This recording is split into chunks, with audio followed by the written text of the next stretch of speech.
Keessummaan namoggatti argitan tun Arsii Sagure irraa dhufan. Eegana bira dhufan booda dhibee isaanii gosa lama. Tokko dhibee narvii ka hiddaatii fi kan dhiigaati. Mallattoon ka dhiigaa kan nama godhu qaama hunda ayyaa'ari qalbadana qaama hunda nama hurkisiisa. Halkan nama raffisee nama bulchu. Akkasumas guyyaallee nama hurkisiisa.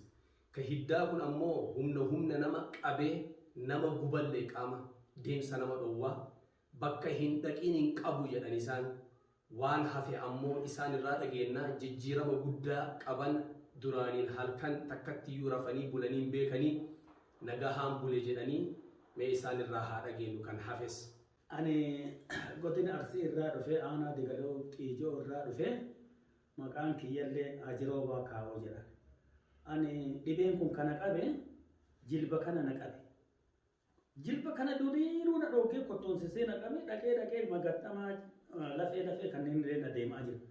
Kanaafuu nama baay'ee bira ta'e Adaamaa hin deemee raajiinan ka'ee dhibeen kee wanna fedhillee ta'u rigama lukaa bakka qaamni qibaatiin keessaa dhumeeti ispeeshaalota deemtanaan jedhe wanna takka naa godhuu dide hin deeme. Shaashamanne gizee lama deeme Hawaasaa raajii gizee lama ka'e. Amma bakka inni illee maannaan jedha lafee keettu warri ga'e qibaatiin keessaa dhume. Amma eessa naa tsaafan sooddoo walaamoo akka deemtu jedhanii riifarii masannoo naa barreessan. Riifarii kana amma maal na gaafata achitti naan 500 si gaafata naan jedha. 500 illee waan jedhu nu gaafatu isin beekaa rabbii tokkichatti of dhiisee gale jedhe didee biraa gale. Amma asitti agagale uumaa bakka akkasii wanni takka natti hin tashaallee ganzabichaatti fixadheen galee nama kana bakkeen anamma dhufe Addis Ababa keessatti amma Doktora Abdallaa eenyuti jedhanii na himanii Abdallaa Yahya kana natti himanii mucaa kiyya tokkotu mucaan afaaniin hin dubbatu.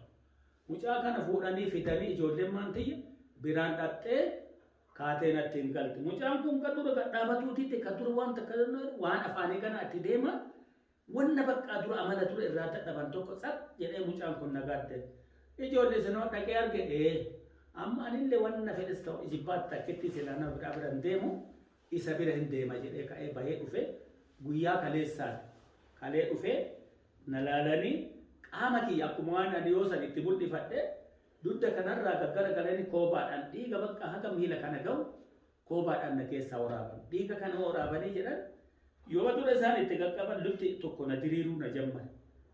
Oosan bakka dhiigaan yoo laalu bakka waan narraa yoo waraaban seemu lafa gaggara galee isaa yoo narraa waraaban taffas jedhee gisee san bule haga deemu keessa milikkita ammoo eda rafee buluu irratti lutti kiyallee na diriiruu irratti dhawaataan fayyaan gaafaani nama kanatti rabbi irratti namarratti miti akka namatti nama rabbi irratti nama qomarra jiru jedhee itti amanee amma qoricha naa kennanii na geggeessaa jiranii nagaan bulee lutti kiyyaa kun oomma na diriire an namaaf hin dubbadhu rabbiif dubbadha rabbi akka ta'e sani milikkita argadhe waan dura deemurraan.